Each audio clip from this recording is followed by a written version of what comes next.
Recently I did a video promoting a very specific hashtag, the hashtag carry everywhere. And I think there's another similar hashtag that's carry 24/7, but I was doing it about the hashtag carry everywhere.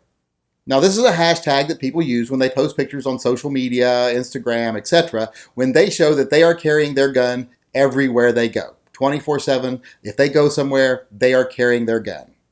Now it turns out a lot of people in the gun community had a problem with me promoting this hashtag. I found out that I was the subject of a conversation on the truth about guns, found out that I was the topic of conversation on a couple of podcasts. Now of course these were podcasts that I wasn't invited to. I noticed that people love to talk about me a lot more than they like to talk to me. I don't know if that's an indication of a personality flaw of mine or a personality flaw of theirs, but it's just the way it seems to be. Now, out of the people that object to the carry everywhere movement, I've noticed they tend to break into two different categories. The first are people that actually fear that you're doing more harm than good for the pro-gun movement. Now, these tend to be people that are also anti-open carry. They tend to be against the open carry demonstrations. Now, I can kind of commiserate with these people because open carry is actually very delicate. It's a very touchy subject. You can do it very wrong. If you are frightening more people than you're enlightening, then you're not really progressing your movement. You're not really doing anything positive.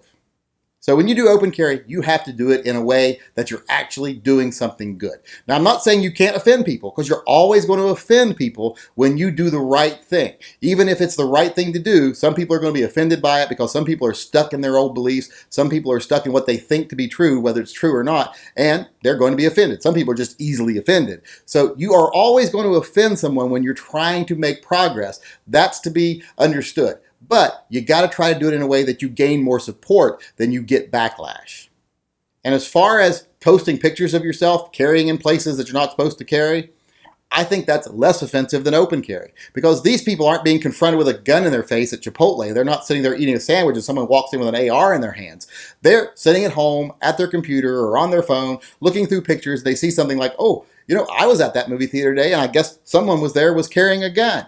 I didn't even know they were there. They didn't commit a crime. They didn't scare me. I'm not really scared. Maybe now I'm going to actually think about it. I actually got something to think about now. There's actually legal, law-abiding people that go to movie theaters with a gun on their hip and don't cause any harm. And not only that, maybe they would be there to do some good if something bad happened.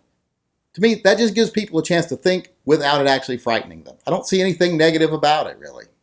Now, there were some people that had a concern with it because they're like, well, you're posting pictures of yourself committing a crime or you're giving away a tactical advantage. Well, as far as the tactical advantage is concerned, I don't really see how you're giving away a tactical advantage when you post a picture of something that happened in the past and show it to people that weren't there when it happened. So what tactical advantage are you actually giving away there? And when it comes to the crime part, if you notice when I did my video, I clearly said, in places where it's not a crime. There are a lot of places where you're not allowed to carry, especially in my state and in a lot of other states, where if you carry into those places, the only penalty is if you get caught, you can be asked to leave. And then if you refuse to leave, it's trespass with a firearm, and then you get in trouble. But as far as just carrying there, it's not really against the law, it's just against the rules. There's a big difference. Like I said in that video, I'm too pretty to go to prison, so I'm not breaking any laws. But I am taking a stand and saying I'm not going to be disarmed just because someone else thinks it's a good idea that I be disarmed. And even though they don't have the weight of law behind them, they're going to request that I do it. They can request all they want, I'm not going to do it.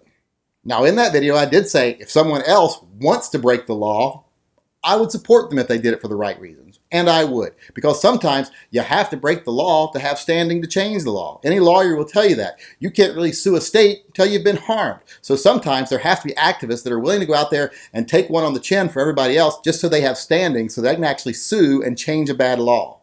So I would support those people. Those people are the Rosa Parks of the gun movement, and I would support those people fully. Now, a lot of the people in this first group of people, the people that actually think you're doing more harm than good, those are the people that would have told Rosa Parks to take a cab and not cause waves. But I don't agree with those people.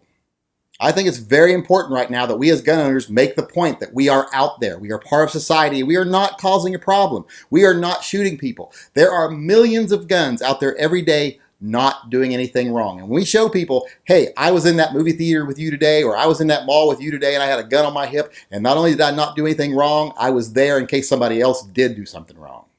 So for those people in the first category that legitimately think that we're doing more harm for the movement than good by posting pictures with the hashtag carry everywhere, just going to have to disagree with you. We can just disagree on that. It's not going to kill anyone, but I'm still going to do it. And a lot of other people are going to do it too. You're going to have to respect that just as much as we respect your right to not do it.